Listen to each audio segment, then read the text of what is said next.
আসসালামু আলাইকুম সাকিব ভাই, কেমন আছেন ভাই? আলহামদুলিল্লাহ ভালো, আপনি ভালো আছেন? আলহামদুলিল্লাহ ভাই, আছি ভালোই ভাই। আজকে এখন ফার্নিচারে অনেক কালেকশন আছে, একটু ঘোরায় প্রথমে দেখান। অনেক হিউজ পরিমাণ কালেকশন। এই যে হিউজ পরিমাণ কালেকশন আছে, আমরা ফার্স্টে এই যে খাটটা দেখাবো।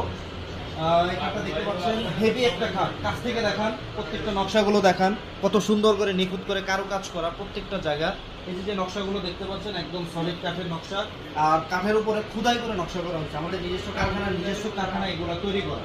এই খাটটা হাইটটা দেখেন, আমার থেকেও কিন্তু হ্যাঁ, অনেক উঁচু, বেশ উঁচু। এটা অনেক উঁচু। আর এই যে মিনারটা, এটা উপর থেকে নিচ পর্যন্ত একবারে সলিড মিনার, উপর থেকে একবারে সলিড পুরোটা। মনে হয় যেন পুরো একটা গাছের হ্যাঁ, খাম্বা। একবারে গাছের খাম্বা আর কি। আর এটা ধারে ফিচার হচ্ছে 2.5 ইঞ্চি পাকা, এটা পাকা 2.5 ইঞ্চি। তারপরে এই পাশে একটা ড্রেসিং টেবিল আছে, এটা দেখাই। এটা কতটা ক্লিয়ার আসতেছে, অন্ধকার নেই। না না, ক্লিয়ারই আছে। ড্রেসিং টেবিলটা হচ্ছে আপনার 3 ফিট বাই 6.5 ফিট। এটা কিন্তু ওই যে পাল্লাটা খোলা যাবে। এটা সম্পূর্ণ চিটাগাং সেগুন কাঠ।